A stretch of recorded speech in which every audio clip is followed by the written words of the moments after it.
right. Fuck me, right? All right, guys. So it is obviously Shark Week. Thank you guys all for being here. We're going to act like the first 5 minutes of this episode, now going on 7 minutes. Not a great start, but hey, we do our best. You know, that's what I get for trying new things.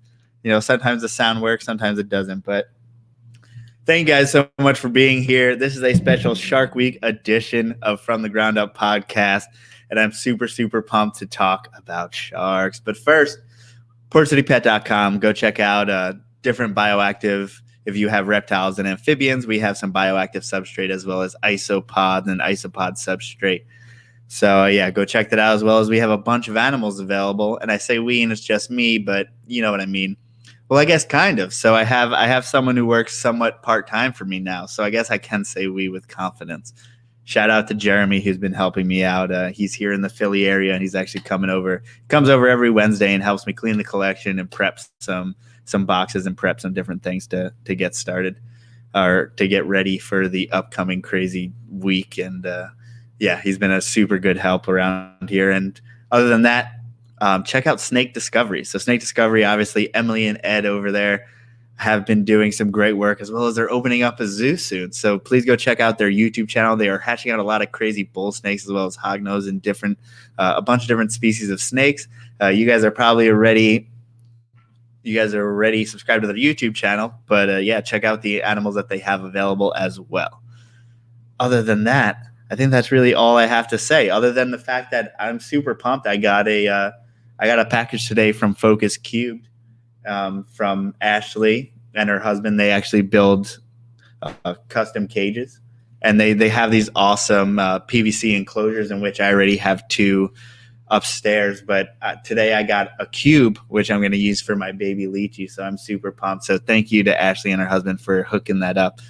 And yeah, and check out Focus Cubed. Other than that, today we have an awesome guest on today. Not only is he a herper, but we're not going to talk about herps, but he is also a diver. He is president of operations of OCs, as well as Jungle to Sea. So Ryan Reed, thank you so much for being here. What's going on, Joe? Good seeing you. Not much, man. How have you been? Oh man, been doing good. It's crazy times right now, but yeah, it's doing good. I wore my my shirt in light of these times. I don't know if you can see my social distancing champion there. Can you see that? Social distancing champion. I can't talk right now. So it shows here. Can I pull this up real quick? Yeah, sure. Okay. For social distancing, we all have to do that, right? So I'm looking at statistics, and statistically, millions of Americans have contracted COVID, right? But it says here that there are zero cases of Sasquatch contracting COVID. So, like I said, there's social distancing champion right there. No Sasquatch has contracted COVID at this time. I mean, I would think he's probably a hominid. I think he's pretty much at risk here, but well, yeah. I hope he's doing all right, especially the ones who have asthma and different respiratory issues. Yeah, you never know. I mean, it's always just best to keep your distance from everybody. That's for sure. I try to keep my distance when I dive with sharks. I try to social distancing with people when I dive. Doesn't seem like that's always possible. No, I can stay 6 feet away. I still dive with a buddy, but stay 6 feet away. At least I don't think your breath really travels that well when you have what is it called, a respirator? Well, so yeah, you got your scuba, okay. and so you got your regulator, and the problem though is that it's not your breath. People tend to pee in their wetsuits. I don't know if pee will transmit. Pee's actually pretty sterile, so probably not. But I do pee a lot in my wetsuit. Well, that's good to know, I think, regardless of the times. So how did you first get interested not only in diving with sharks, but just in animals in general? So animals in general, since I was tiny. I mean, I was 3 years old trying to pet bees. My parents kept on saying, "You're gonna get stung. You're gonna get stung." And I got stung, but I loved animals from a small age. Started collecting reptiles and amphibians at a small age. I think I was 5 when I got my first snake. So it started from a very young age. Growing up, I always had reptiles in my bedroom. Some of the stuff, like I had tarantulas that my parents, when I was younger, did not want me to have, so I'd have them in my underwear drawer. I'd freak out my mom when she would, put clothes in my room, and she opened up the drawer. Said drawer after that. Yeah, yeah, right. So, but how did you make the transition from like reptiles and invertebrates to, diving and sea animals more so than? So, in grad school, I went to Coastal Carolina University, did their marine science program, Coastal Marine Wetland Studies. I met Craig O'Connell. So Dr. Craig O'Connell now, he does a lot with Shark Week. And he was actually my roommate in grad school. And he thought I was pretty crazy because I had a bedroom with about 300 venomous snakes in there. And he's like, well, and then I had like a 17-foot python, a Burmese python. And, I had a bunch of retics and stuff like that. And he's like, if you have all these animals, then you can go diving with sharks with me, So that's how it started. We started diving together in 2008. He was doing research on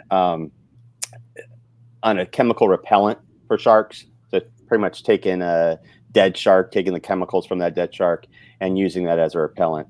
And then he moved on to magnets and using these magnets as a repellent, putting them on nets to keep sharks and people safe from one another. So I started going over to Bimini with him, and we hit it off. We're two peas in a pod. So did he strap some magnets to you and see if you got eaten? No, he hasn't done that. Probably it should have been, something that we should have tried on some occasions.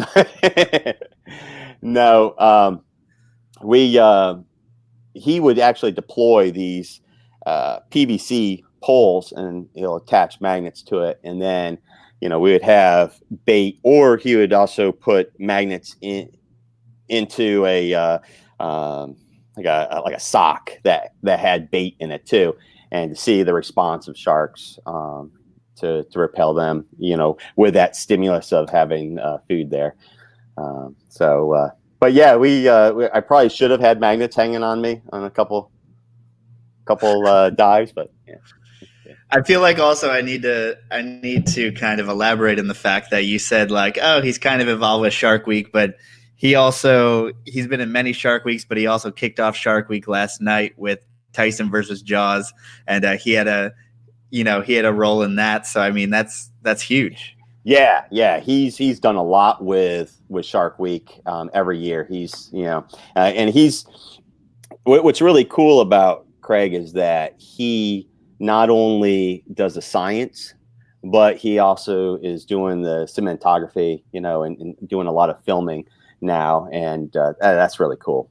That's really cool that he's been able to do that, because a lot of times, you can get a separation, from the general public to scientists, and so he tries to bring in a lot of the science to the general public, which is good. And if you can do it in a way that's entertaining, then it's going to reach more people. Yeah, I think that's something that people kind of lose sight of, especially animal people, right? We're like, because we can be in the lamest of lame television programs that aren't exciting for the normal person, and we can be interested in it. But you got to realize, especially something like, you watch Tyson versus Jaws last night. Obviously, that's a ridiculous concept, right? You're like, Yeah. oh, it's set up like Tyson's going to fight a shark, right? But at the end of the day, that's how they draw people in order to talk about the science and conservation and educate people about sharks. Yeah. Yeah. And what I liked about that is that, so they were doing, they're doing tonic immobility with the shark, right? So they're taking the shark, putting it upside down. The shark's in this tranquil state, kind of like getting knocked out by Mike Tyson. So I saw that connection, and I thought that was pretty cool that they did it that way. At the end of the show, Mike Tyson put that shark in tonic immobility, which is kind of cool. He grabbed a shark by the nose. I mean, like, that is extreme. That's an extreme thing, I feel like, to ask for someone who literally has never, been with sharks before, it seemed. Right. Yeah. I mean, it doesn't matter how much you control a situation. They're wild animals, and they can react anyway. So yeah, give them a lot of props for it. Yeah. So what were kind of some of your introductory dives that you did with Craig? Well, one year that we went, and like I said, I've been going since 2008. We missed a couple years just because we both had kids around the same time. So we took off a little bit of time. But one year we went to Great Isaac Key, and this was a fun trip because it's about 20 miles. So we're in Bimini, Bahamas. That's where we do most of the research. And we leave Bimini, and before we left, I'm like, Bimini's Bermuda Triangle. I don't know. I got my GPS, but just in case, I'm going to have my handheld. And so I take my handheld, my handheld GPS, just basic GPS, compass, just not GPS, but basic compass. So I take the map, I plot it, like, okay, we're ready to go. So we get out there to Great Isaac, and we're catching sharks, we're measuring them, we're doing all this stuff. Is really fun. And then Craig looks back at the boat, and we're taking on some water. We didn't realize that we're taking on this much water. We're like, oh, okay, well, let's turn on the pump, to kind of the bilge pump, to get this water out. Yeah, bilge pump wasn't working. So now we're like, oh, well, we got to get out of here, because now there's a bunch of sharks around us and our boat is sinking. So I turn on my GPS, and GPS is not turning on. And it was charged batteries, everything, and it's not turning on. I'm like, oh, no, this is not good. We can't see Bimini, 20 miles away. So anyway, long story short, I was able to take out that map, and I'm like, oh my gosh, I hope, this compass is right. I hope I did everything, correctly here. And we were able to get our way back. So it was an experience. Like I said, pretty scary, but there's something to be said about the Bermuda Triangle. Now, is that just like, I mean, obviously it's folklore in a way, but there's got to be something to it, right? Yeah, I mean, how many times have you been down there, though? Well, we go a lot. That's really the only time that happened. Mm-hmm. But it only takes one time. Only takes one time to be lost at sea. I don't know. It looks like you're relaxing in this picture. So. Oh yeah. So that picture was taken for the Reptiles magazine. Where I don't know, in the beginning of the magazine they have, the photo contest. So I was in Bimini, and I was like, yeah, I'll take a picture here, see if I could win anything. So good old Zoom Ed, it hooked me up for that picture. Yeah, I like how you brought in reptiles regardless of, Exactly. Hey, I grew up with them, love them. So yeah. So what kind of like work are you doing down there? What's a normal day for you guys? So for me personally, or In general, you personally, but also in general. okay. So so for me here, I work for the state. I do marine. My job is, I could go into a whole episode about my job just alone. But I work for the state, and I work on the coastal side, doing resource management stuff. So, but down in Bimini, primarily there, we're looking at for the magnets.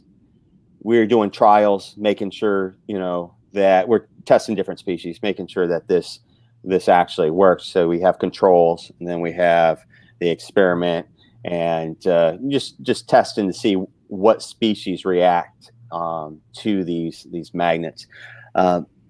Sharks, they have the ampullae of Lorenzini, so the little dots around their nose, and the jelly-filled dots.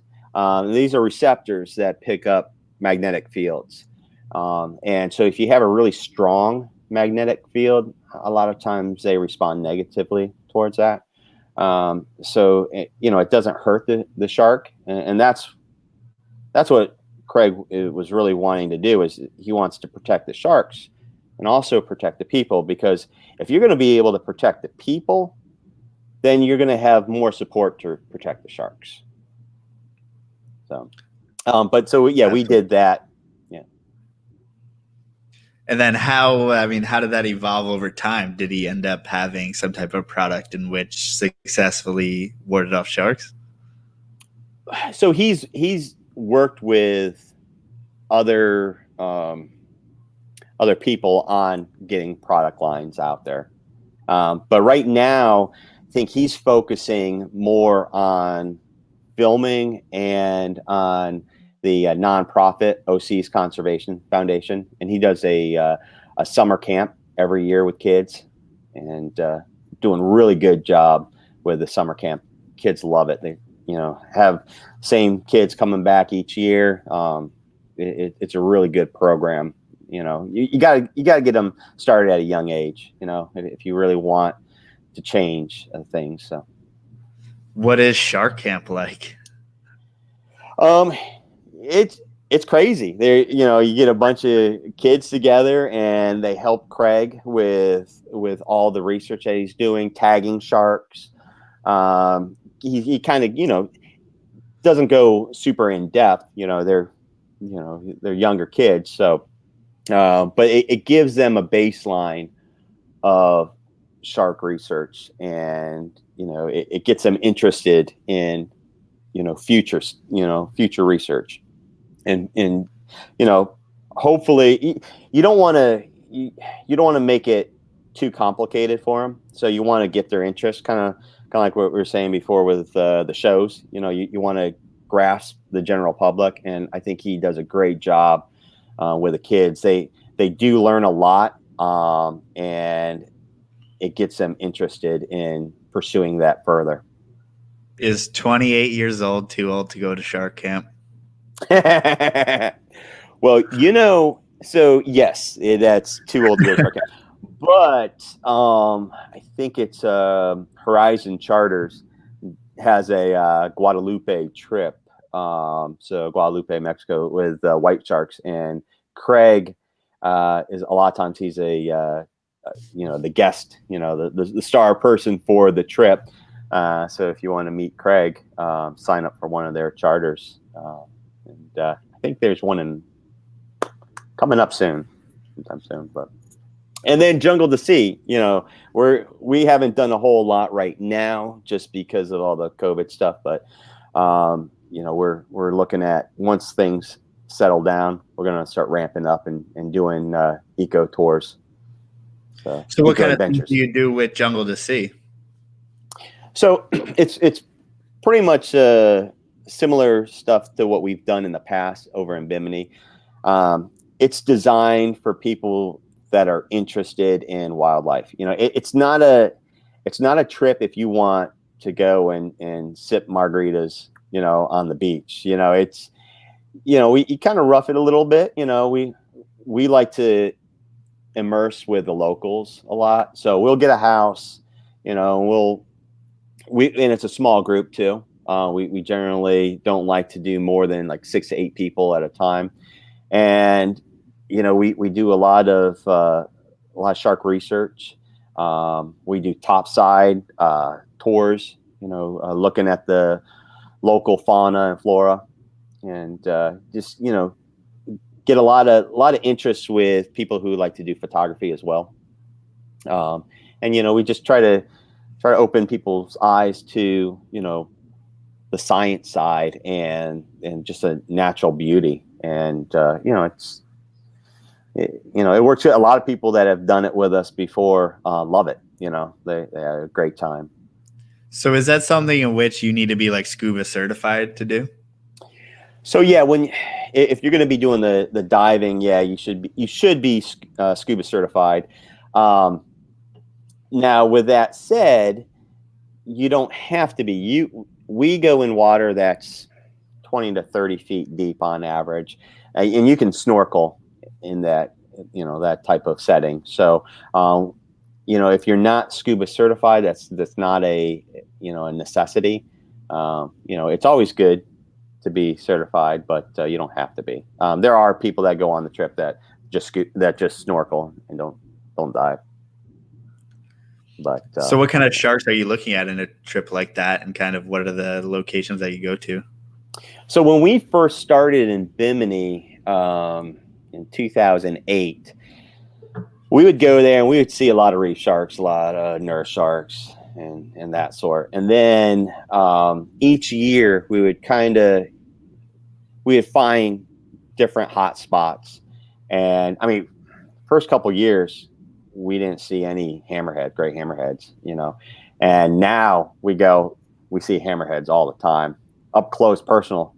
I mean, there's a couple pictures of me with the hammerheads, and they get really close to you, especially if you're diving. You can get down on the bottom and they'll come right up to you a lot of times.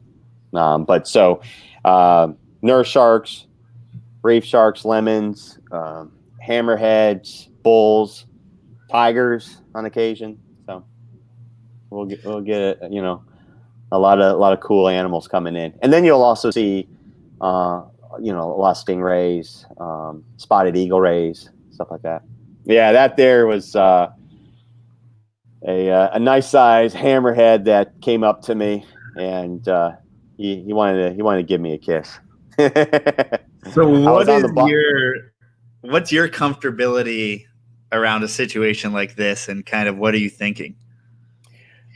So believe it or not, before a few minutes before this, they thought I was sleeping on the bottom of the ocean, because I was just real calm, my chest going up and down. So they're like, "What is he doing?" And what I'm doing is I'm just getting real calm and allowing that shark. I don't want to be super excited, because the sharks are going to pick up on that.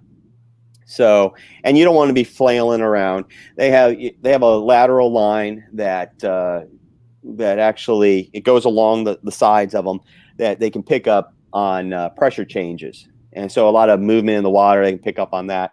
So if you're calm, collected, a lot of times you can get them to come in pretty close. So this guy, I actually wanted him to come in real close like that. He did. And at one point, I try not to touch the marine life, let them, do their thing. But he came in so close that I pushed his head away from me. And this just shows their cognitive ability, is that he circled around, and as he was coming back towards me, I put my hand up again, and he actually put his head down, kind of like flinching. Like he knew from the last time that I pushed him away. It was pretty cool. So is this just like general curiosity? Yes. Yeah, he had no sign of aggression whatsoever. It was a curiosity thing. These sharks, unfortunately, um, because people go there so much, they're actually conditioned now to come up to boats when the boats park there, over a certain area. So they're conditioned sharks that come in now, and he was probably just looking for food. Hey, do you got food? You got food? And so, but yeah, it was a nice, really cool encounter, and we see him a lot now. Is that often that you get to be like, in quotes, hands-on with an animal like that? Does that happen very often? It happens quite a bit. Yeah, I mean the sharks. Bimini is world famous for sharks. There's a lot of sharks in the Bahamas in general, and if you want a close encounter with a shark, the Bahamas is a good place to go to get that. I think on that, I'm trying to remember, on that day, that's my wife there actually with that stingray, and she was with me with that hammerhead, and I think she's scuba certified, and I think she was, I don't know if she was scuba diving or she was snorkeling at that point. She's not as good with staying in the water as long as I am. I can stay. It doesn't matter how cold the water is. I'll stay in the water for 8 hours. I love being in the water.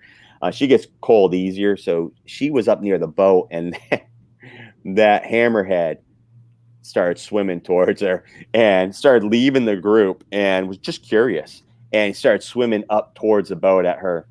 She was a little nervous at that point, but she was all right. Rightfully it was so. Yeah, big, 14 plus foot hammerhead. Yeah, so it was pretty cool. But talking about curiosity, there was another time that I was diving near what we call Turtle Rocks, and it's just this rocky outcrop. And there's some line, some fishing line. There's like I said, a lot of fishermen in Bimini. It's world famous for fishing. So there's a bunch of line, and I hate seeing trash on the rocks and the reefs. So I went and I started pulling this line out, and it was kind of tangled pretty tight on some of the rocks. So the rocks are kind of popping. And this was early on in going over to Bimini. And so I'm there, I'm pulling stuff out. Then I look up and I'm like, I'm by myself, but I'm next to the rocks. I'm like, all right, it'll be good, And actually, that time I wasn't scuba diving. I was just snorkeling. So I was doing free diving. So I was going down, pulling the line, and then I see this like dark shadow over my head. I'm like, huh.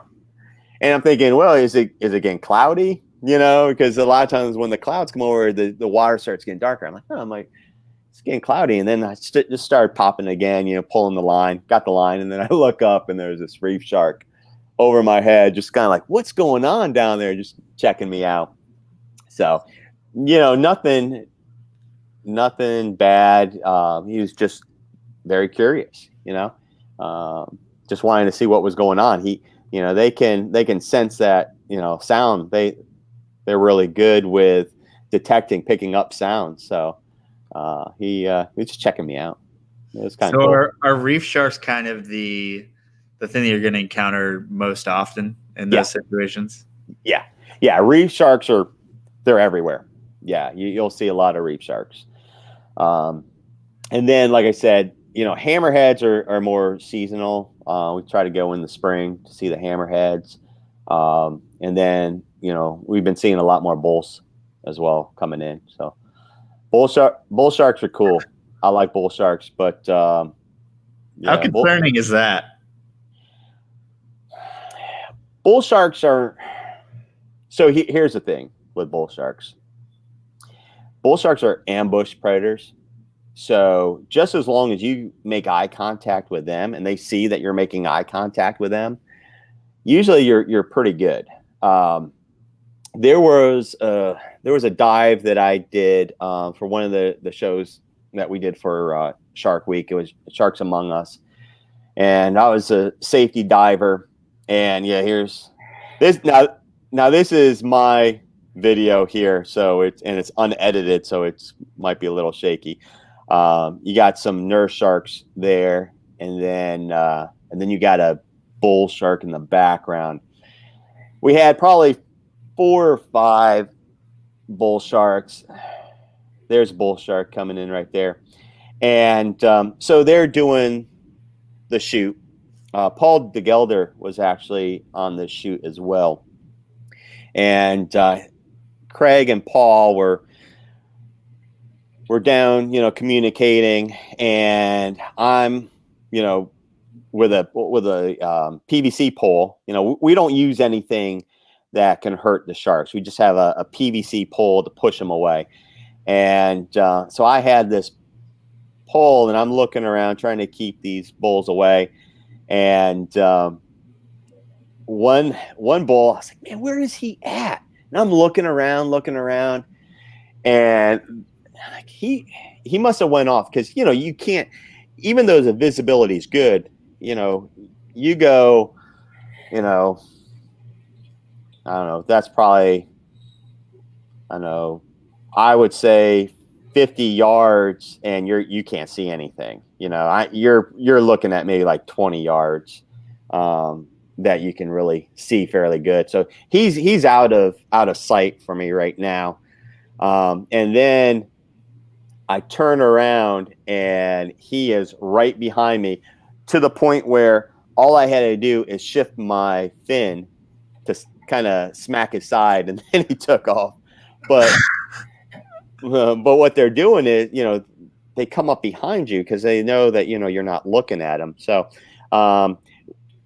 that was me kind of stirring it up there a little bit. But towards the end of the shoot, the sharks started getting a little bit agitated with what was going on. We were in their domain for a little bit too long, I think. So what a bull shark will do, what you want to look for is, you want to look for arching, kind of like what a cat does, arches that back, and then the pectoral fins on the side, they push down their pectoral fins, and then they start getting some eradicated movement, and then they'll actually hit the bottom, the substrate, and kind of stir it up to make it cloudy, and then that's their domain. That's why you see a lot of bull sharks. They go up into freshwater rivers. Here in South Carolina, I'm in Charleston. We have a lot of bull sharks, and a lot of the attacks are because it's super murky. And the sharks come in contact with people, like in the surf. It's very low vis, and it's usually just a curiosity type bite. But once you see those interactions in that type of environment, it was time to get out. And I'm like, okay, we're done for right now, because the biggest thing is, you don't want to stress out the animals, and if you start seeing signs like that, it could be some stress too. So we respect the animals in that sense, and we also want our crew to be safe, so we get out of the water then. But those are things to look for. There was another time my wife and I went spearfishing. Well, I went spearfishing. She was my safety diver. When we go spearfishing, we're always have a buddy system. And in the Bahamas, you cannot shoot a mechanical gun, and you can't scuba dive. So it has to be free diving with like a pole spear, that sort of device. And so we're out, and I shot a couple fish, and usually we're close to shore, so I'll get a fish, throw it up on the shore, so I'm not attracting any sharks. But it was getting a little bit later in the evening, and that's kind of the time that a lot of the bull sharks cruise around near the shore. later on in the evening, and she saw the bull shark. Didn't tell me about it until after we got out. She's like, "Yeah, I saw a shark." I was like, "Well, what did it look like?" "I don't know," and showed her a picture of a bull shark. "Yeah, I think that's what it was." So, but yeah, it was just cruising by. And another interesting thing about that dive is that it started getting really murky. So it was starting to get, closer to the later afternoon, and then it started getting real murky. I'm like, man, why is it getting so murky? The water's clear. The waves aren't real rough. We don't have a lot of sediment coming up. So why is it getting so murky? And then I realized that it was a huge cluster of jellyfish that had come in with a tide, and we were surrounded by thousands of jellyfish all over the place. That was interesting. Luckily, I had a wetsuit on. I only got zapped a few times, which wasn't bad. Yeah, so like what kind of jellyfish are we talking? I'm sure I don't know anything about jellyfish, but I mean, it's certainly not something that could be totally harmful to you or what? No, these were real small. It wasn't like, like a box jellyfish or anything. They were small jellyfish. I'm actually not sure what species they were, but they were small jellyfish. When I say small, there are some small jellyfish that are really bad that can really mess you up, but these weren't. So as far as like spearfishing goes and stuff, I mean, do you do that often? Do you do that at home? I mean, is that something in which you like get a fish and then you can eat it for the night, or how does that work? Yeah. So a lot of times on our trips, we will go out, we'll spearfish, and that's what we'll have for dinner. The bad thing about the Bahamas and a lot of the coast right now is the invasion of the lionfish. Okay, lionfish. Every single year we go there, there's more and more lionfish, and they wreak havoc on reef fish. So lionfish are really tasty. I don't know if you have ever had lionfish, but we've actually shot lionfish and we've shot hogfish, and the hogfish is awesome. Great tasting. But we did like a side by side, and I know people are gonna not believe me on this, but more people actually like the lionfish than the hogfish when we did a blind taste test. So there's a hog. Hogfish does not look like it would taste good, by the way. It doesn't look it, but man, they are tasty. They are very tasty. This is one of the weirdest looking creatures. It is pretty crazy looking, but it's really good to eat. Yeah. So now you got to shoot a lot more lionfish than you would the hogfish, but the lionfish, they're so invasive that it's a nice challenge to go out there and see how many lionfish that we can shoot, and we can feed a ton of people with lionfish because there's so many of them. So. Now, is this a fish that I know it's popular in the pet trade? Is that how it became invasive? Yeah, I mean that there are documentations where people would documentation where people would let go the fish in the wild and they would reproduce. So yeah, that's the biggest reason why they're around. So and unfortunately they don't have any natural predators here.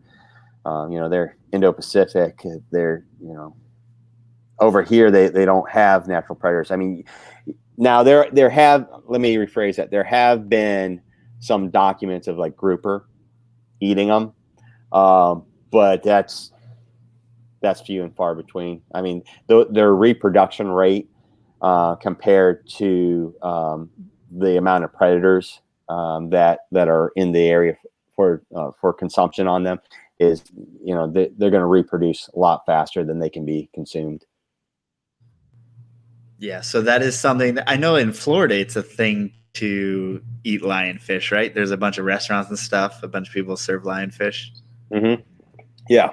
Yeah. That's becoming a big thing now. And it's a great thing because, it's a sustainable, it's a sustainable industry. Yeah. There's a grouper eating a lionfish there. That's super cool. And it's a venomous fish too, right? Yeah. Yeah. So I have been envenomated by a lionfish and it's not fun. Not fun at all. So, Compare that to your snakes. yeah. Well, so here's the thing. A lionfish, I'll tell you my experience with a lionfish. I was pretty stupid, and one of the first times that we got lionfish, I was like, I don't need to cut off the spines. I'll just clean it, with the spines intact. Well, knife slipped a little bit, stuck me in the finger, and it doesn't matter if they're dead; they can still get venom in you. So I got envenomated, and it was like a pulsating pain. So it comes on real strong, kind of goes away, comes on real strong. It attacks the nerve receptors, kind of like Gila monster, beaded lizard, centipedes. A lot of those have the venom attacks or affects the nerve receptors.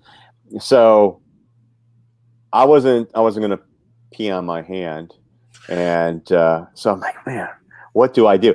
Craig was like, because Craig was with me. Craig's like, man, do we have to get you care flighted back to Miami, Florida? Because we're on this small, tiny island, and I'm like, no, I'll be fine. And so 5 shots of 151 rum.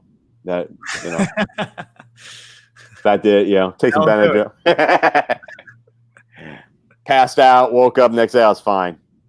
So this is something that's not necessarily life-threatening, but very uncomfortable. Yeah, it's very uncomfortable, and it can be life-threatening.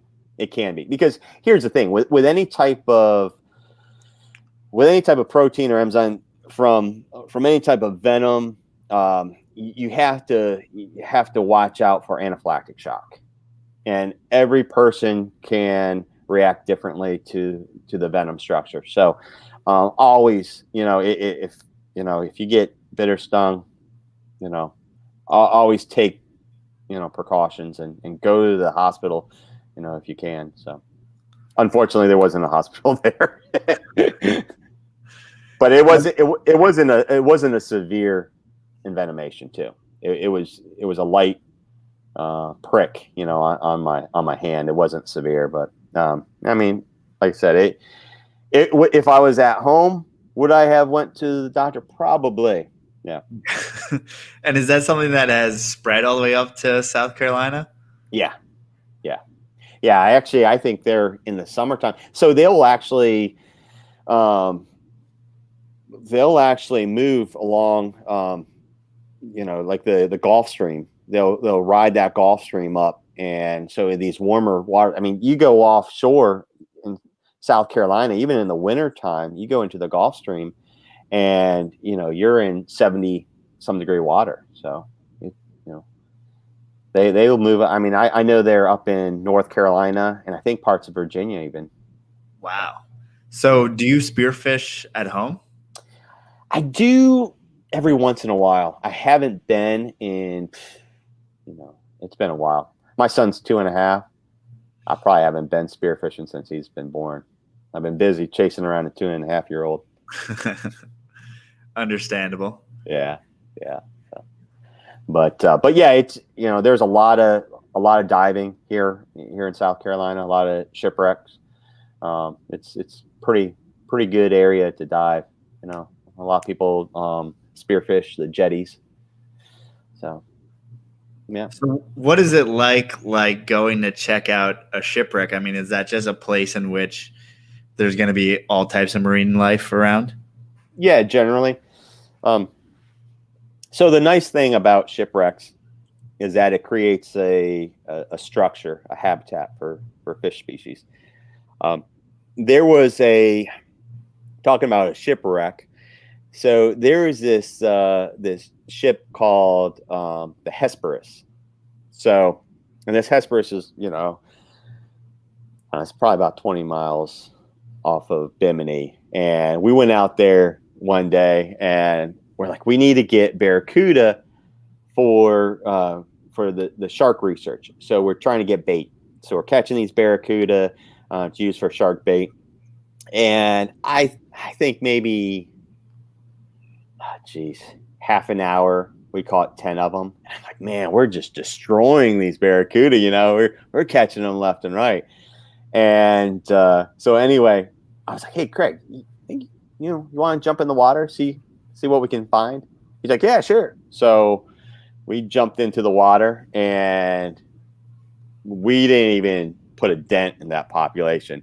There were hundreds and hundreds of barracuda swimming around this ship because it was, the rest of the area was pretty much a desolate wasteland of just sand. There wasn't anything there. So these fish species are, coming here to get shelter. And it was just crazy how many barracuda were swimming around.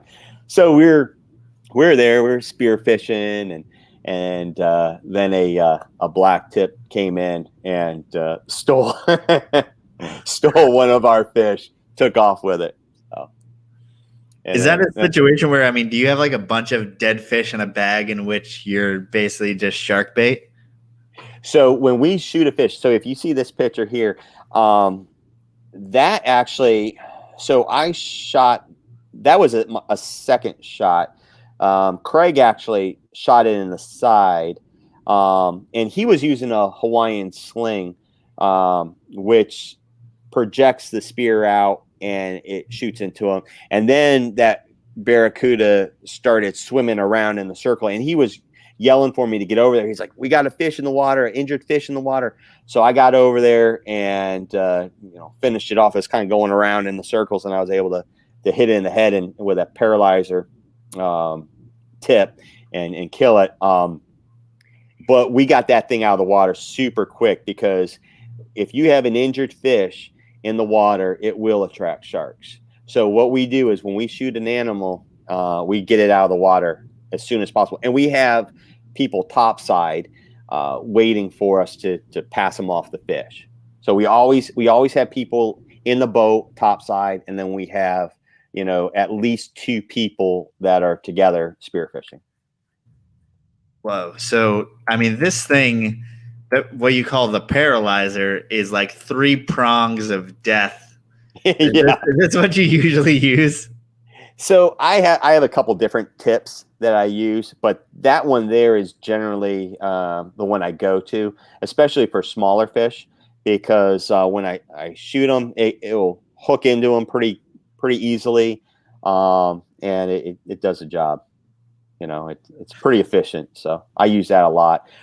Some of the bigger fish, if we were going for like some of the bigger, it's like snapper, sometimes I'll use a tip that will actually come off, and there'll be a line to it, so it'll hook into the fish, and then there's a buoy up on top of the water, and that line's attached to that, so then we can retrieve it, or have someone at the top bring it in and retrieve it. So what is the idea behind that? Like, is that just species of fish one tends to like live longer, or what's the reasoning behind that? Oh, what was that again? Like, why would you hook a line to that one fish, and while others you can dispatch, right away? I got you. Well, so I don't know if I sent you the picture of the mutton snapper that I got, but that was 31.5 inches. It was maximum size. So because of that, that's a big fish, and if you're hooking them with like a paralyzer, they can actually come out of it a little bit easier, because they're just so strong. And also, if you get a big fish, you don't want to be wrestling with that fish when you can, have it hooked to a line up at top and have someone bring it in quick. Because like I said, the key to spearfishing, especially in sharky water, is to bring that fish in as quickly as possible, so you don't have a bunch of sharks getting into a feeding frenzy. And a lot of a lot of spear fishermen have tied fish to the sides of them, and that's that's a disaster waiting to happen, because like I said before with bull sharks, they're ambush predators. You got a bull shark coming up behind you, you don't notice it's there, and you got fish laying next to you, laying next to your leg. That's not a good scenario. Understandable. Yeah. So is that like red snapper? I know that's something that people fish here in the United States. So is that what you're typically going for in South Carolina? No. So there's red snapper. No. They're I think right They're more now. the goal. Yeah, right now here it's illegal for red snapper. So we fish for what's ever in season.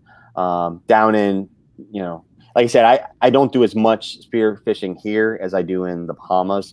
In the Bahamas, mud and snapper, hogfish, even the Atlantic triggers, stuff like that is and barracuda, for the shark. Now we don't eat the barracuda, just because barracuda feed off of a lot of reef fish, and so they tend to have a high bacteria load.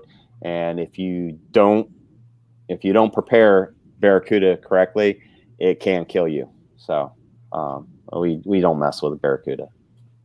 Gotcha. Maybe not the best thing to feed to people who are paying you to bring them out for a good time. Right, exactly. Darren Watson was an interesting question. Obviously, on the barracuda, the spear didn't go all the way through, but typically, does the spear just go like straight through a fish? Well, it depends on what type of tip that you're using. So the one that Craig was using, the Hawaiian sling, it actually has this long rod, and then the tip has this little it's a little hook that kind of is on a swivel, or a hinge. It's on a hinge. So when it goes in tight, and then it opens up. So it went all the way through and just stuck in it. It wouldn't come out, but the fish obviously was so big that it wasn't dead yet. So it was still swimming around, more like in a circle thing, but we wanted to get it out of the water quickly. And for me, when he uses his Hawaiian sling, that spear, he dispatches it, it's gone. For him to get it, he would have to get another spear from the boat, because he only brought one with him. So for me, I got a pull spear that has a rubber band that I pull back and it shoots out, and it's 9 feet long. So I can actually, once I let go of it, the rubber band is still attached to my wrist, so I can actually bring it back. So it was easier for me to finish him off that way, instead of him going back to the boat to get another spear, come back out to try to finish him off. But you have this fish connected to you, basically. So what now? So you, with that setup, you have this fish connected to you? Yeah. So that's why I only use that paralyzer hook for, either in that situation, it was a wounded fish. I know it wasn't going to take off on me, or smaller species, because it is connected to me. But with that said, I have a quick release on there. So for some reason I hit something that's too big, I can quick release and remove myself from the spear. Just another safety device, So who teaches you how to do these things? How did you first get interested in doing this? Oh, geez. I don't know. I've hunted my whole life. I'm a big bow hunter, and I thought, well, if I'm diving, and we're, I kind of natural. Yeah, I see people, doing it, and I don't know. I guess going to scuba shops and seeing the gear there, and just start talking to people about it. And I had a couple buddies from Hawaii that did a lot of spearfishing, and kind of told me what gear to get, and went that route. And I love it, man.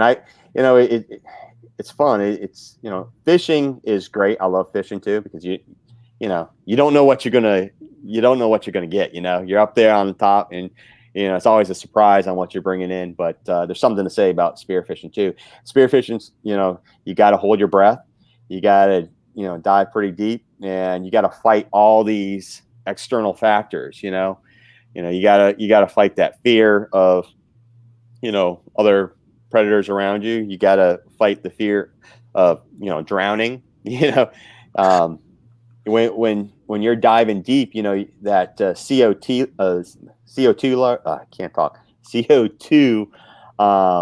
increase in your body, that right there, that's what makes you freak out. It's not lack of oxygen as much as it is the CO2 buildup in your system. And so you got to, fight that, that urge to come up and get air. So I don't know. It's fun. So I guess even if you find the fish that you're looking for, you got to have the breath, or at least the timing in which you have enough breath to go down and get it. Right. So what I generally do is I look for an area that, I like to shoot lionfish, and lionfish are pretty easy to shoot, to be honest with you. If someone wants to get started in spearfishing, lionfish are great. So I'll find a structure that has, a lot of these fish on there. And then, I prepare myself. I look, which way am I going to go down? Am I going to go down in an area where they're going to be able to swim away, or am I going to go down to an area that they're up against a rock? I'm always going to choose to come down where they're backed up against something, because it'll be easier to get them that way than going from the opposite direction. So, there's some sort of, a plan that you have to put in place when you spearfish. So it's real fun. I don't know. Is it something in which, are you to the point where you go out for a day? Can you get swamped spearfishing, or do you generally know what you're doing? Oh yeah. You can go out and, there's times where when I first started spearfishing, I was not hitting anything, and the paralyzer hook or the paralyzer head helps out a lot, because it has more surface area. So since it has more surface area, you're going to be more on target. If you're using a small head, then it might be a little bit more difficult to shoot something. Plus, when I first started, I started out with a Hawaiian sling, and I tell you what, the worst thing is when you're in 40 feet of water and you shoot one of those out at a fish and you miss it, and now you got to swim down 40 feet to retrieve your spear, and you don't have anything to show for it. Yeah, that kind of stinks. And is this something to where you have to be precise? Because obviously, say you're hunting for, an animal on land, a mammal, you obviously don't want a gut shot, a deer or a mammal or something like that. Is there a similar thing in fish? Yeah. The best thing to do is try to get the best shot on the fish as possible. I try to get as close to the head as possible. And with that said, even when we're fishing, I sever the spine when I bring that fish in. I don't bring a fish in and just stick it in a cooler. I'll actually kill it. No animal should suffer. So, it's a quick, ethical kill is always best practice, no matter what it is. And how do you prepare a lionfish? How do you not get envenomated? Like, obviously, Yeah, like I did, right? So you want to cut the spines off. All the venom is in their spine. So when you cut that off, you cook the fish. It's venom. It's not a poison. So, everyone that's listening probably knows the difference between the venoms and the poison. So, it's you're cooking it. You're not going to have an issue. Not like a blowfish or puffer fish. That's one of those rare circumstances where the venom is actually a poison as well and doesn't denature, with the heat, and that can kill you. But that's not the case with lionfish. So you just cut the spines off and then you fillet it up, and it has pretty smooth scales. So you can do, you can cook it with the skin on or with it off, just do a straight fillet. The venom's like a squirt of lime on top, or yeah, there you go. Yeah, I'll come out with a cooking show with lionfish. Yeah, man, I would love to. I don't like fish, but I would definitely try a lionfish. Yeah, I'll be on that show. I'll be like, I got stung by that lionfish. That would be good TV. That's what the producers are looking for. Yeah. So what is it like? I mean, speaking of like producers and all this stuff, what is it like to work on a TV show, especially with sharks and all that? Yeah, I mean, it was great. A lot of hard work. Everyone that works to produce a show works extremely hard. And it long days, but very rewarding to see the end result. Everyone has a specific function, whether you're a topside camera guy, whether you're a under the water camera guy, whether you're an audio guy, you all have your different things that you have to do, and you got to work together as a team. And we had a big crew. So but yeah, it was real fun. And all these guys have experience doing this, or? Yeah. So Mark Rackley of Rackley Productions, he was our underwater guy for Sharks Among Us, and he did like Jackass. He was on, I think, was it the Close Encounters? I think it was with Manny Puig. Mm-hmm. So Mark had a lot of experience there. Dallas Chillers, he's a main cameraman for, I think, Dr. Oakley, that show. So there's a lot of experience. These people have awesome jobs in which they found out how to work with animals without, in a totally different way. Oh yeah. It was amazing working with them. A matter of fact, we did a shoot at night, and it was a little hairy because we're in like the little bay area of Bimini, in between North Bimini and South Bimini, and so we're doing a night scene with bull sharks, and I had to go down and help Craig set up the big magnet fencing. And when we were down there, we're getting it all set up, and there's bull sharks swimming around us, and it's kind of murky. And I look over, and they got a shark cage, and they're filming us inside the shark cage, and we're not in the shark cage.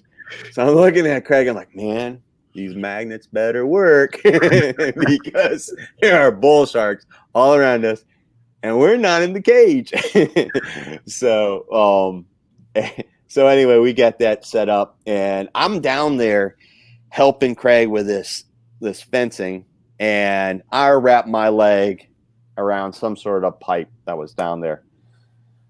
And let me tell you, that trip ended a day early for me because I thought I was going to lose possibly my manhood because I got fire coral, like a rash all up my leg. My leg, it was so swollen. It was like two legs. It was horrible. And I was trying to find a picture of that. I have it around here somewhere, but you probably don't want to see it actually. But wait, so what is fire coral? I'm not familiar.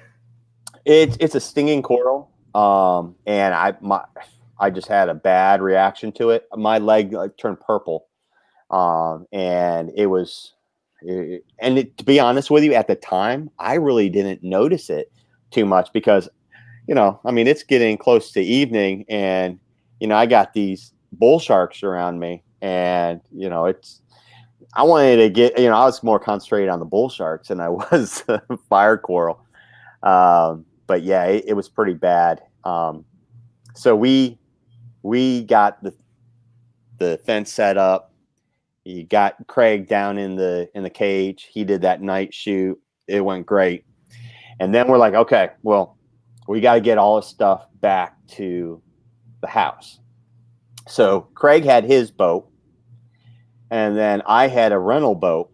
And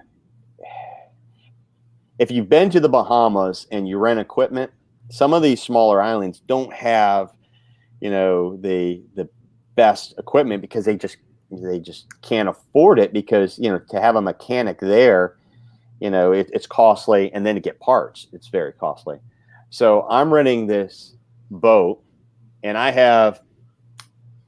it's over $100,000 worth of camera equipment on the boat.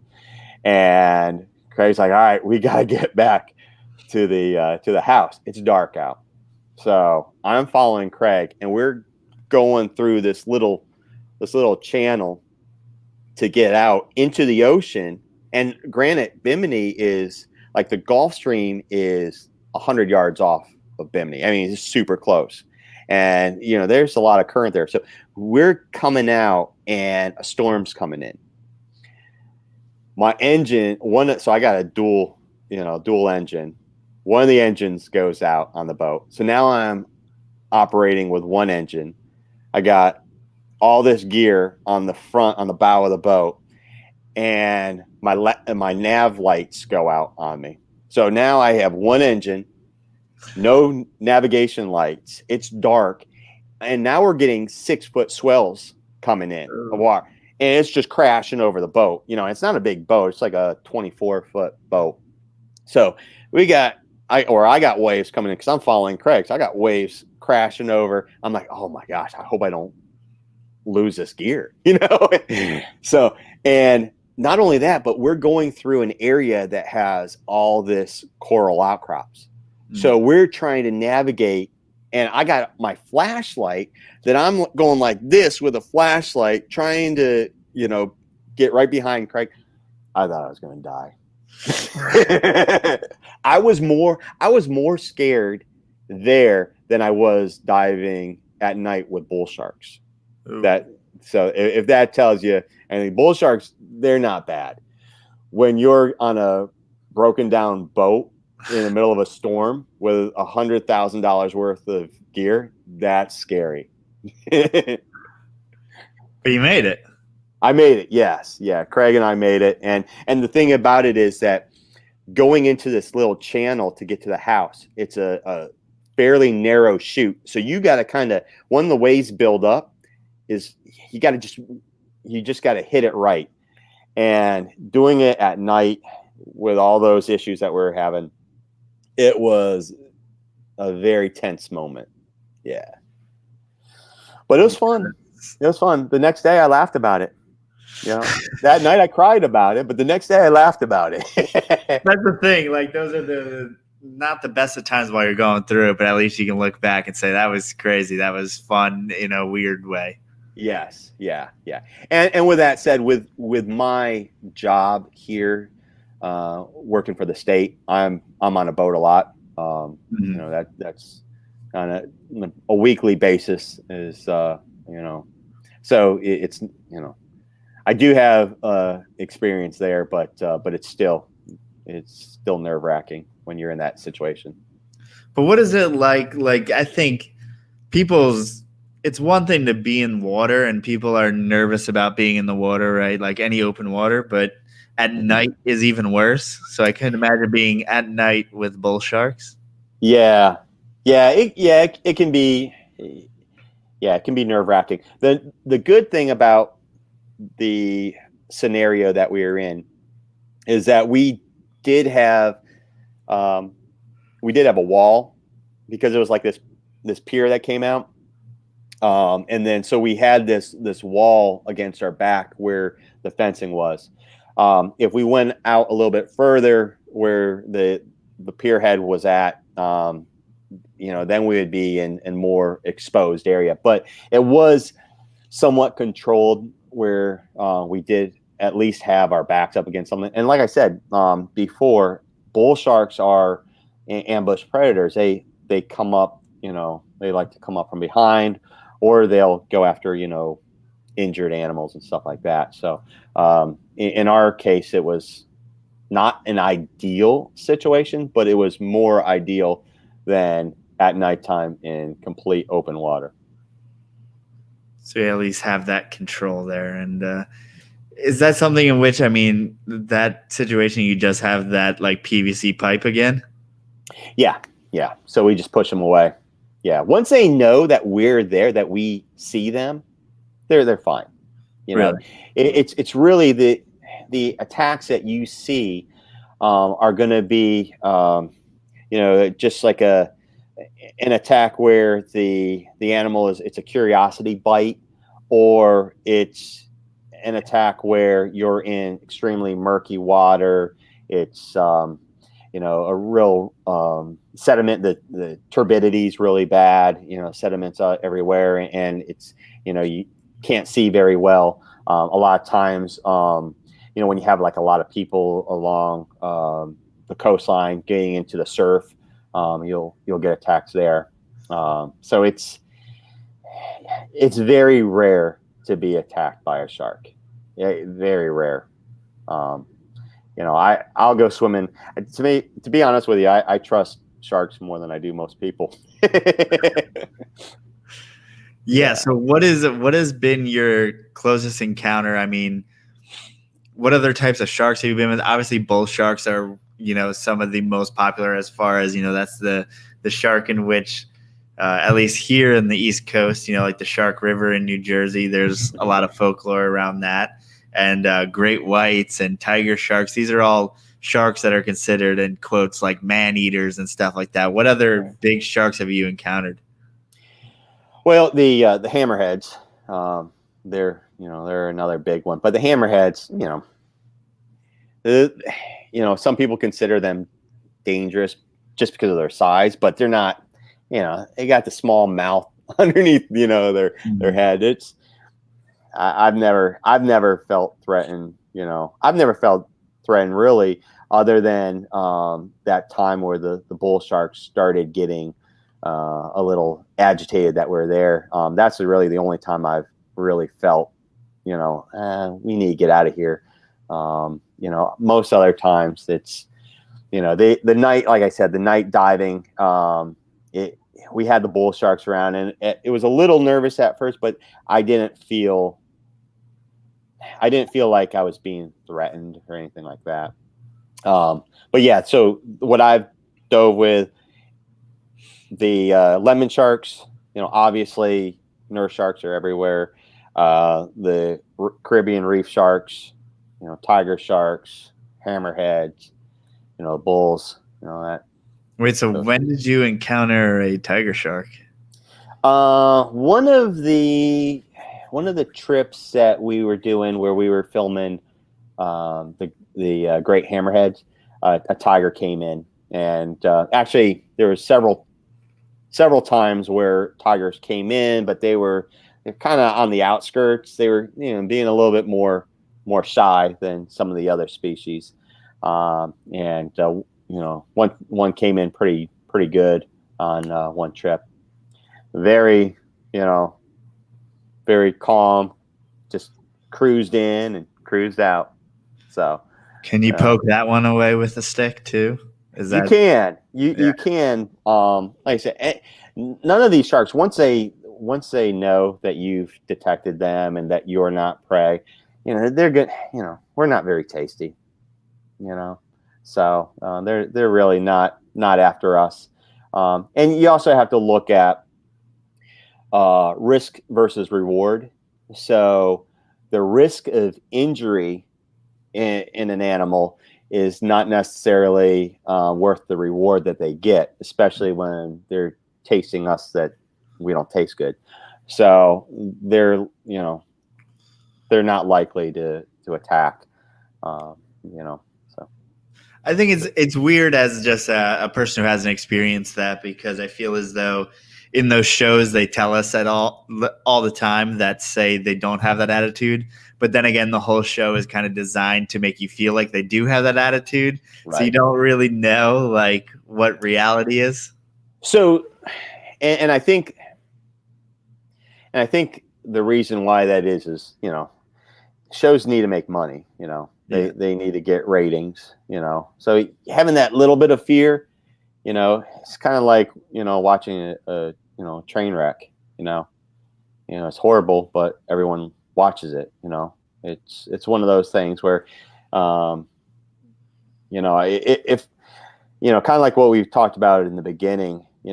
Some of these nature shows, especially if they're real scientific, you lose interest in them really quick. But if you have some sort of excitement, to hold on till the end, and then at the end, they pitch the conservation initiatives and stuff like that, and you're like, that it's you take away a lot from that, and like I said, they are wild animals. So just because the chance is extremely low for any type of attack, they are wild animals.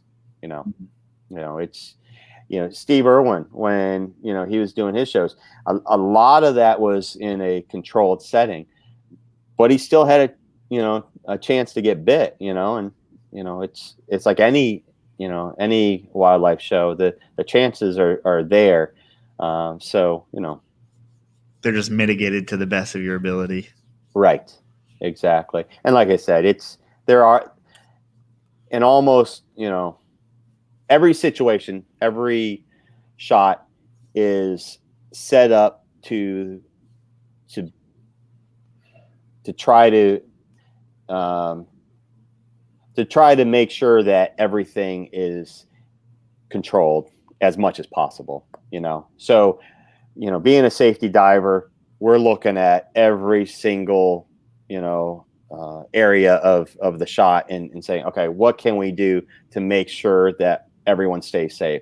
Because if someone gets bit, it doesn't matter how much money that show makes. If someone gets bit, that's not a good thing.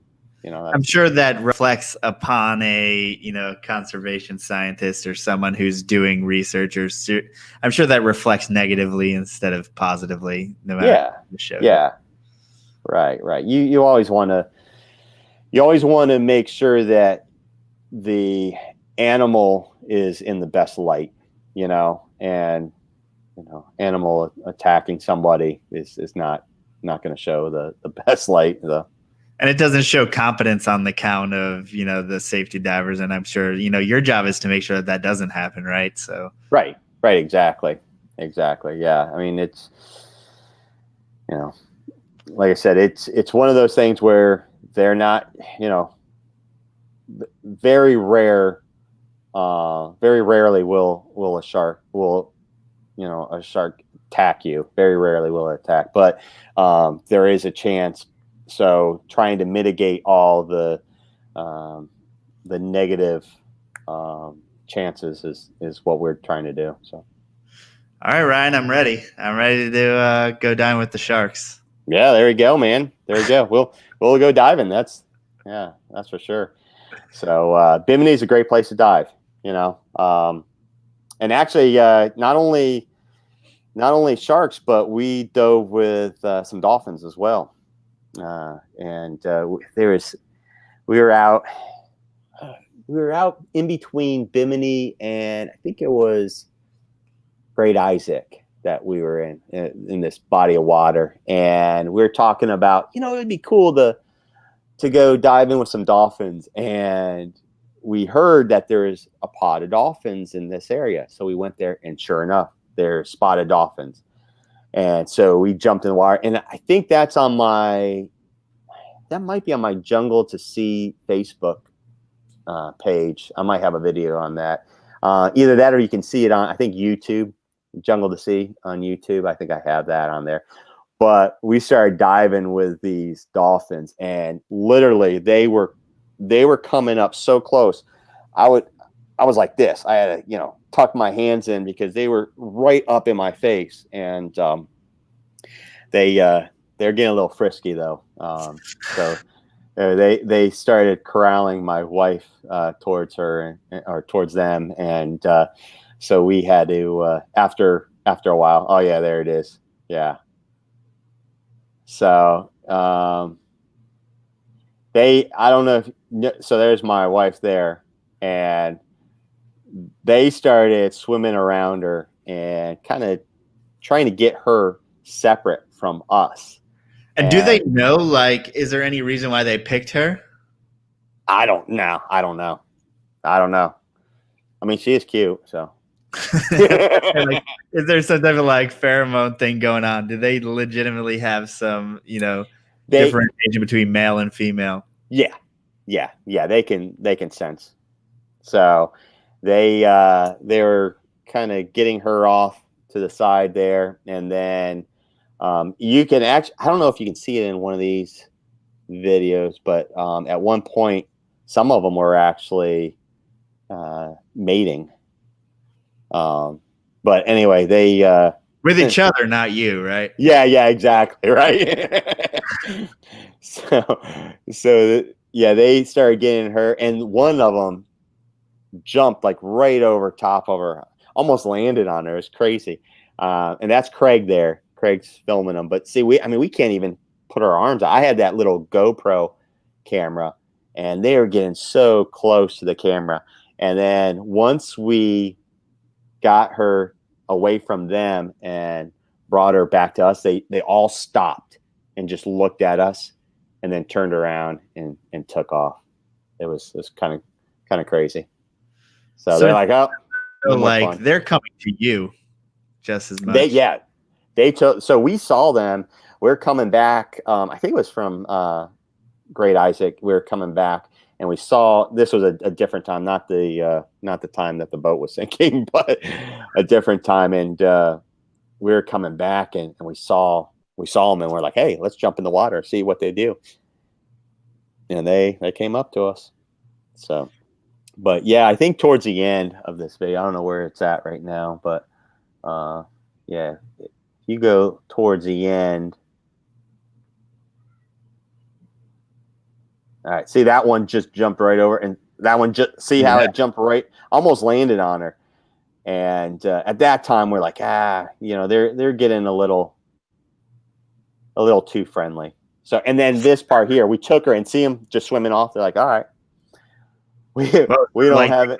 Get her, so they were like, "Screw this, we're going home." Yeah, exactly, exactly. So yeah, that's wild. That was fun. That was a good interaction. But that just shows you that you got to treat all animals with respect, and you don't want to try grabbing them and thinking, oh hey, these are just dolphins. They're not going to do any harm. It would be very easy for one of them to, even not knowing, not doing it on purpose, but, landing on her or dragging, there's been whales that have dragged people down to the bottom of the ocean. And, they don't know, you're just if they're going to a whale. Yeah. I mean, if they're just playing, it might be playing to them, but, you can get injured. So it's always good to have respect for the animal that you're around. So in a way, I'm more weirded out by the dolphins than I am the sharks. Like the dolphins seem to be toying with you. Yeah, I know. It was a crazy little situation. It was fun though, but yeah, it was afterwards, when we talked about it, we're like, wow, that was a little interesting. I don't know if it was the best situation we could have been in, but yeah, kind of interesting. So what do you do with guests in comparison to what you do, personally with all these different encounters?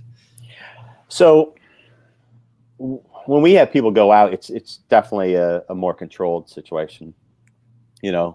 mitigate, all the risk factors there. Just make sure that everyone's enjoying themselves. And Craig and I will actually dive first, and we'll just look at the area and scout it out, making sure that it's safe for divers. And then we talk with the divers and say, hey, look, are you good? Are you fine? Kind of like what they did with Tyson. They're talking with Tyson, hey, making sure that he was good with a dive, because the last thing that you want is someone to freak out when they're in the water. Especially if they get into a hairy situation, which a hairy situation to myself might be totally different to someone else, or vice versa. I might be in a situation where, like, man, this is like super calm, super chill. These sharks are great. And, I don't know if you saw I don't know if I posted it. I got a Caribbean reef shark video where the reef sharks are swimming all around me, and I'm just like super chill. It's just fun. But someone else might get freaked out by that, just for having so many sharks swimming around them. So, you just want to make sure that their mental state is there. And we try to, we try to, determine that before they go diving. While they're diving, we're constantly, looking at them, making sure that they're good. We're taking a lot of breaks. All right, we're down for 15 minutes. Let's go back up. Start out snorkeling. Even if someone is certified diver, like, look, let's snorkel first, and then then we can get into the diving. And also, like we were talking about earlier, like with the regulators and stuff like that, your BCDs, we make sure that all that is top notch. We rent a lot of gear while we're there. People can bring their own gear, but a lot of gear is rented. If it's rented, we're not going to take someone out in 80 feet of water and have them jump in with rented gear. We're going to start out in, a shallow area, making sure that gear is working good. Do a topside inspection first, then get in shallow water, and then, go from there. Yeah, that is, I guess, and watching the Tyson show, it seems as though they were really making sure that his reactions were controlled. So is that something to where, you want to be calm and then the sharks will be calm in theory? Yeah. Because, like I said before, they pick up signals. They the ampullae of Lorenzini that's around their snout, they pick up those magnetic signals. The electromagnetic receptors. So those electroreceptors, if you're really excited, your heart rate's going, they're going to be able to pick up on that.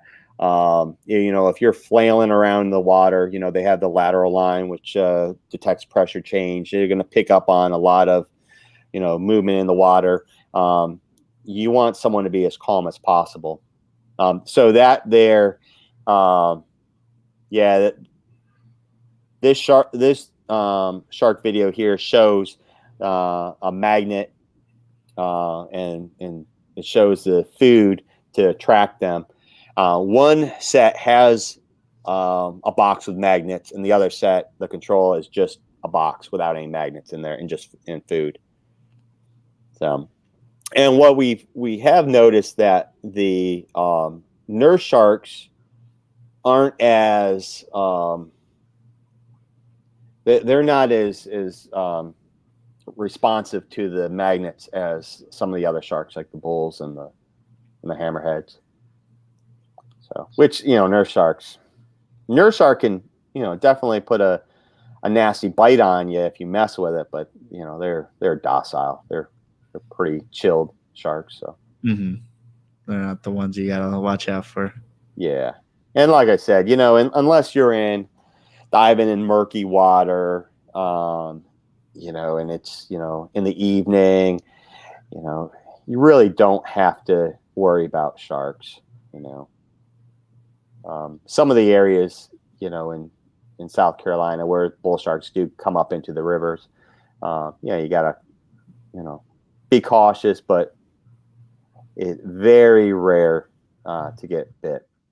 Very rare. That's a whole point that I want to, portray to people, is that shark attack is extremely rare. They're big megafauna that people love to watch because there is a fear factor there. But, people need to be more concerned about getting in their car and driving to work every single day than a shark. So, or going out and contracting COVID. So yeah, I think it was something like, at least they mentioned in the show, it's the average 7 people a year get killed by sharks, which is like ridiculous. Yeah. Extremely low. We're scared of sharks, but we won't wear a mask. It's something that's killed millions of people around the world. But I know it's crazy. It's crazy. Yeah. So I mean, and I think the reason why Craig, like I said, Craig and I we're best friends. We do a lot together. We're super, super close, and I think that he knows how I am with wild animals, and especially dangerous or potentially dangerous animals like venomous snakes. So I think that's where we have a mutual understanding for these animals, a mutual respect, and we work really well together with these animals. And it's the same thing is to be said about venomous snakes to sharks. The chances of you getting bit and dying from a venomous snake is extremely low. And if you get bit, it's probably your fault because you're trying to kill it or you're trying to harass it, so, Yeah, that is especially true with venomous snakes though, right? Like, their first inclination is not to bite you for sure. Right. Yeah. Let's see here. I've had venomous snakes for over 20 years and, always had top precaution working with them. Safety is always first thing. Free handling is it's not a good idea. If you got tools, use those tools, and not only use those tools, but use good tools. Don't grab crappy tools that will, don't grab a crappy snake hook on Amazon that you pick up a gaboon viper and it breaks midsection of the hook, and then now you got to deal with this ticked off gaboon. Are there similar like sentiments in the snake world as the shark world as far as like free handlers? And then I see some divers who like ride on the back of a great white or something like that. Is that treated the same way? Yeah, I think so. I mean, it's showboating, I mean, now there are some people that, I don't know, I guess feel connected to the animal, what have you. And, I guess it's a situational, situational argument. I don't like to put hands on any of the animals. If they're coming towards me, if I have to push them away, that's one thing. But you don't want to stress out an animal. So if you can just sit there and admire it, then that's the best situation. Now, obviously with my research in grad school, I caught reptiles and amphibians, for my study. So, I had to put myself in that situation. So it is a situational, determination on what you do. But in general, if you're just going out and, wanting to swim with dolphins or sharks, that's not to touch them. Yeah. If they come up to you, that's fine. Push them away, that's fine. And putting them in tonic immobility. They're doing that to either attach something on them, like a camera, or they're doing some sort of scientific research. That's one thing, and these are trained professionals that are doing it. Even with Tyson, they're showing Tyson how to do this stuff. It wasn't like Tyson's going down and doing it on his own. And it's all in a controlled setting. So every situation's different. And I'm not going to say that touching all animals is bad, because it's not. And is that like the same level of composure, or the same place that you got to go to work with like venomous animals as it is to be that close to a bull shark or something like that? Is it a similar feeling?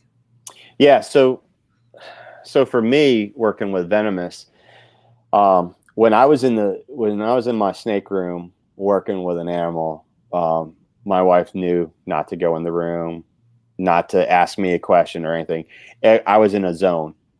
And the same way with sharks, you have to be on point, and you have to know, your situational awareness. You need to know what's around you, and yeah, it's same way with sharks, with venomous snakes, with any type of wild animal.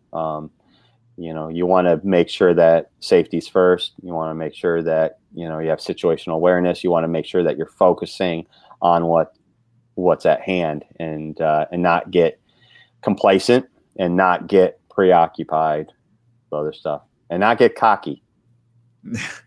Yeah, I mean, is that hard, as far as over time you get more and more exposure, so you're like, this is kind of normal to me? Is it hard not to go like the next step?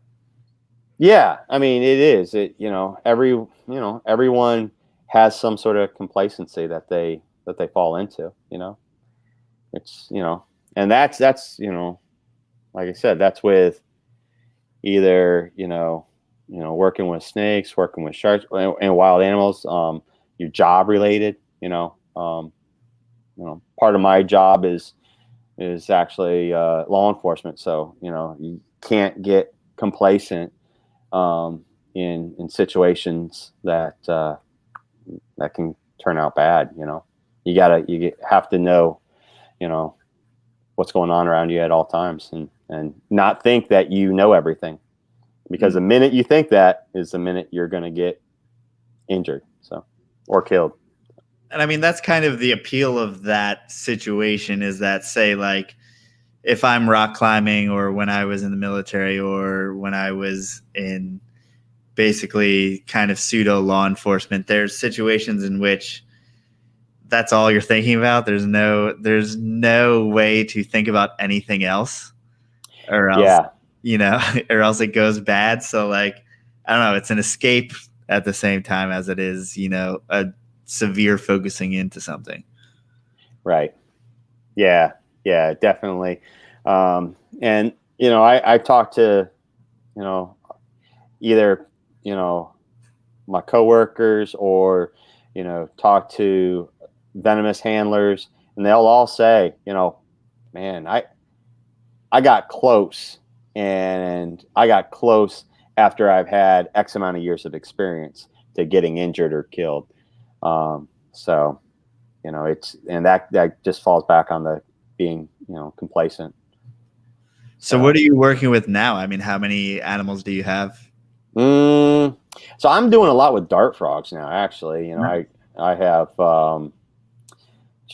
I think I got the Azorius froglets. I got like 35 of those right now, and probably another 20 some tadpoles. And then I ran Tamea. I work with them, and the Dendrobates. I have a lot of tropical plants, a lot like staghorns, a lot of Nepenthes pitcher plants, Sarracenia pitcher plants. I do a lot with those.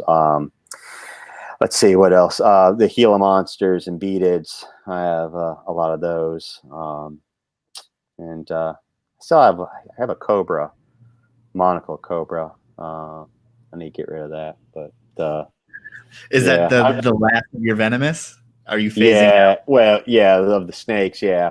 Yeah. And I have tarantulas too. I have some number of inverts, you know. And I do have a I got a lot of stuff actually. I got yeah, Burmese black mountain tortoise that lives Oh, outside cool. in the summertime. Yeah, he's pretty cool. But yeah, I try not to, everything that I have is that's, dangerous is in locked cages in a locked room.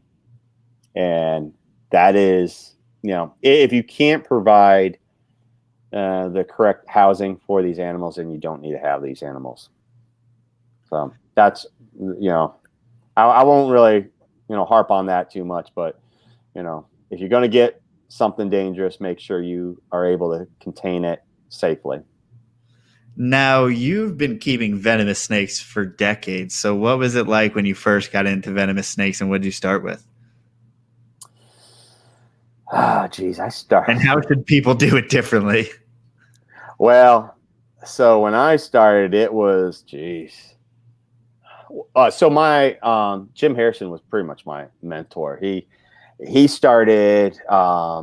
He had this little trailer that he would take to the Shelby County Fairgrounds, and I was just a kid, and I'd be like, "Oh my gosh, you got all these snakes!" And he, I'd go there, and he'd be like, "Yeah, watch, make sure no one smacks on the cages," So I'd be in there making sure no one's smacking on the cages, and then he started the Kentucky Reptile Zoo, and so I learned a lot from him. I was back in the late 90s. I was the president of the Greater Dane Herpetological Society. Had a lot of good old school herpers back then teaching me the ropes. And, definitely a lot different now. You got social media, you got internet. Back then, man, we got books. I got a ton of books on reptiles, and really just the meets. Go into the herp societies, and that's something that is kind of dying off just because of everyone's online now doing stuff. But I would recommend after this whole COVID thing gets situated, getting involved in local clubs. That's definitely a great way to learn from people, especially a lot of these old timers. They're not on social media. Nope. They're if you want some really good experience, or good knowledge base, hit these people up. So I still hit them up all the time, and also you never stop learning. So the minute I stop learning is the minute I stop breathing. So hopefully that'll be a long time from now. Absolutely. So what's making you kind of phase out after all these years? What's making you phase out of venomous? 2.5-year-old. It's not worth it. It's not worth, even if it's in a locked in room, locked in cages. At some point, he'll be more mobile, and it's just, it's like my guns. I lock my guns up in safes, and make sure that they're completely secure. It's not worth it. Plus, the stuff that I have now, with the frogs and stuff, I am so occupied with them, and it gets to a level, and I'm sure you felt this at some point. It gets to a level where you're like, oh my gosh, it's a chore now. It's it's not enjoyable anymore because I got so many. You mean 2 weeks ago? Yeah, right. So that's the thing. I have a nice camera that I enjoy going out and taking pictures and seeing. I like in situ, seeing these guys in the wild, and I mean, I still enjoy having the animals that I have, but going back to your question though, in the beginning, was my first venomous snake was not the best venomous snake. It was Western diamondback rattlesnake. So those are notoriously kind of moody, right? Yeah, and they were more of a rescue confiscation type scenario. the place that they were at, the guy had no reason to have those animals. He treated them like pets, and I don't call any venomous animal that I've had in a collection a pet, because it's, you become complacent when you're like, oh, yeah, this is my pet, So I ended up taking those off of his hand, and they ended up going to, they actually went to a nature center. So I had them for, a couple months, and then I gave them to a nature center because I moved. I was in, younger years, moving out of the house, so Yeah. anyway, but yeah, those are my first venomous snakes. That, and then I had, cottonmouths and copperheads and stuff like that. And then I got, after a while, I got really big into cobras and all kinds of rattlesnakes, neotropicals and stuff like that. So. Did you breed any venomous? Yeah. I bred, quite a few, and I actually was on, what's that show? Snake Salvation. Yeah. Is that the one with the church? They Yeah, went to snake handling churches? yeah. Really? Yeah. So if you go on YouTube and look up Snake Salvation, Charleston, South Carolina, Repticon, they tried to buy snakes from me at that. And I think I had, I think he was trying to buy some copperheads and maybe a canebrake and a few other things. Now, the whole situation was, I was caught off guard. I was actually running late for the Repticon, like I usually am. So I'm like trying to set up stuff, and the venomous that I had, I sell to, a lot of zoos, a lot of universities. I have a lot of connections with people who work at zoos and people who work at universities. So they have to have experience with the venomous before I'm going to sell it to them. In that situation, this guy came up, one of the preachers, and offered to buy some of the animals. And I asked, like I said, I literally was down getting stuff, putting it on the table, and I look up and there's cameras in my face. I'm like, oh, what's going on? So I was a little, caught off guard, but yeah, I ended up denying the sale. So I mean, they have plenty of experience, man. I don't know what's wrong with you. Yeah, right. Yeah, exactly. Yeah, I actually have it up right now. So it is, if you put in Repticon Snake Salvation, I'm not going to put it on because I'll be demonetized immediately. But yeah, you're here and you're wearing a snake shirt or shark shirt, rather. Yeah. I don't think it's that long. I think it's only a few minutes, but yeah. I went back and forth with, I think it was Nat Geo that did that. So I went back. Yeah, I went back and forth with the legal department on getting that aired, because I don't want it to be where they filmed me and then he's walking out with some snakes and then not have that, that transaction not take, me saying, no, you can't buy these snakes. But they did a bang up job. They did a great job with it. And I was happy that they were actually, showing light on the vendors. Yeah, and you did the right thing. That's why. Yeah, dude. Like I said, I'm really, that's the biggest thing. Responsible ownership, responsible pet ownership, and or not pet ownership, but responsible animal ownership. But you didn't know. I mean, you didn't know that these were snake handling preachers, though, did you? Not until they told me. Oh, okay, so he did tell you. Yeah, he told me, and so I asked him. I was like, "Well, what's your experience?" And he's like, "Oh, I'm a snake handling pastor, and not to." So first of all, he's a guy that wants to buy these snakes to free handle them, which he shouldn't. And then I think he was from Kentucky, which he's out of. Yeah, and I'm pretty sure it's illegal to have venomous snakes in Kentucky unless you have a permit. So, anyway, it's not if you're doing the Lord's work, Ryan.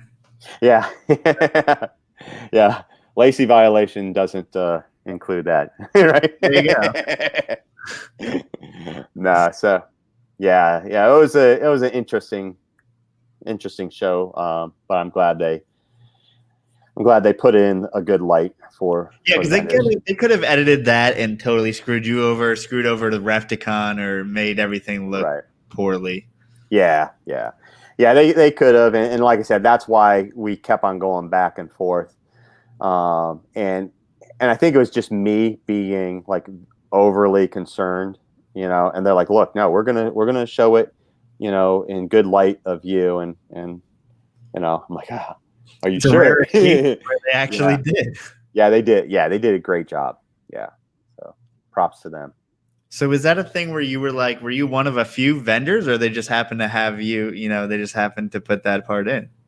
They just used me. I mean, Did they know that you were at this time, did you have connections with like Discovery or anything like? Did they know any of that stuff? Or? No. This was before I did any other stuff with like Shark Week or anything. Yeah, they're just attracted to you. Yeah. And I mean, I like he's like, yeah, I'm going to go to the biggest and the best, and then he comes to my table. I'm like, oh, that's kind of cool, even though I wasn't the biggest or the best there, but it was nice that he said that. Yeah, that's awesome. So were you like? It looks like you had a table filled with venomous reptiles. So were you like? How many were you producing and all that stuff? Well, so that table was actually shared with two other guys. So I had, a small group of stuff, and they had most of the stuff. So it just one of the guys from grad school. He started a small reptile business too. So Sam Gary. So I was with him, and had that little table. So. But yeah, I never bred on a large scale, especially venomous, because there's no point for me to breed venomous, because I'm not going to sell it to anyone who wants a venomous snake. So. Yeah, it's like in order to sell 200 snakes, there needs to be 200 people that you trust to take those snakes. And venomous snakes they're not really worth that much. No, I mean it's it's not a a big market, and like I said, it's the market's also overrun by a lot of wild caught individuals and stuff like that. So I like I said, I'm not real big in I didn't breed reptiles for the longest time. I mean, I just when I first got into it. So here's the thing. When I first got into it, I didn't want to breed animals. I didn't want to breed the reptiles because I wanted one of each type of species. So for me, if I got a male, Asian radiated rat snake, why would I get a female? I already got a male. I already got one of that species. So I just wanted to get as many different animals as I could. That was my thing. And I wasn't into back in the day, there wasn't all these morphs, but I was more into, the natural looking ones. And, I got into the morphs later on. I was like, hey, especially, getting into the genetic side of it. I think that's pretty cool. And like with the corn snakes, the corn snakes are just like a color palette of, craziness. So for you, it's cobras. Cool. Pardon me? Except for you, there's cobras, Yeah, right. Yeah. So I, black neck spitters, red spitters, I just, I like those species, the different species. So for the longest time, I just had the animals just to have them, not for any monetary value, not to breed them. Now I breed more now, dart frogs. And I actually need to separate my dart frogs because they're breeding too much. But yeah, that's different. That's different than venomous snakes. I think that speaks a lot to the mentality of the times in comparison. As far as now, it's like I feel like you can't find anyone who has a serious snake collection who's not trying to at least make the money back in order to sustain their collection. Right. Yeah. Yeah. And that's really with the dart frogs. That's that's what I do with the dart frogs. I put that money back into getting other dart frogs or other vivariums, other cages to build vivariums with, because as well, you have geckos, right? Yeah. And you have vivariums, and you have the naturalistic setups with the cycled vivariums. I mean, sometimes it's more about the tank setup. I mean, my Ranitomea, I don't see them. I hear them calling all the time, but I don't see them hardly at all. But I see this lush tank. It's really cool. So, a lot of that money goes back into buying rare plants. Yeah, I figured that's just as much the plants for you. Yeah, yeah. I got a Platycerium Ridley-eye, which is a type of staghorn, and I tell you what, man, I have that thing in an insect net outside because it's real hot and humid now outside. So I have it in an insect net, so it doesn't get insects on it. And then I got distilled water for it. I got a fan. I got these little fans blowing on it. I got just for this one plant, That is nuts. So I didn't know that you got to basically maintain this thing like you would any animal. Yeah. And if an insect gets to that growth point, you'll kill the plant. Now, in the wild, those plants they're actually similar to a lot of the ant ferns. So ants will actually take root, or take nest in their root structure, and they'll actually help defend the plant. Kind of mutualistic type relationship there. And here we don't have the ants that will actually take root in them. So you gotta, and also the ants bring in debris and stuff that aids in fertilization of that plant as well. But these things grow off of trees. Yeah, they don't grow out of the ground. Yeah, they grow off a tree. They're epiphytic, so you'll see the staghorns growing off of trees like that. Whoa, that's awesome. Yeah, they're cool. So, and the Ridley-eye, it's a little bit more difficult to grow, just because it can get root rot real bad. So you don't want to overwater it, but you need to give it high heat and high humidity. So, whenever you have a plant that needs high humidity, but not a whole lot of water, it's it can be a little bit tricky. That's rough. Yeah. And a lot of epiphytic plants are like bromeliads. You put a bromeliad in a vivarium, you need to give it some sort of airflow, because it can rot out pretty quick. See, that's what I have not perfected, is keeping plants in vivariums. Yeah. I've done rather poorly. But it's fun. It's cool. And there's some cool plants out there, man. Jewel orchids. Those are really cool. They kind of electric bolts on them. They're pretty neat. There's all kinds of cool stuff. But what I recommend to a lot of people that start a dart frog tank is get like wandering Jew or get potho plants. Start out with them, because what you want is a good cycled tank. So someone can say, well, I got a bioactive the jewel orchid there. That's sweet. Dude, that's cool. It's thunderbolts going all throughout, like the veins of the leaves. Yeah, that's a really cool plant. But yeah, the biggest thing is to get a good cycled tank. So not only throwing in isopods and springtails and that sort, but get a good foundation going.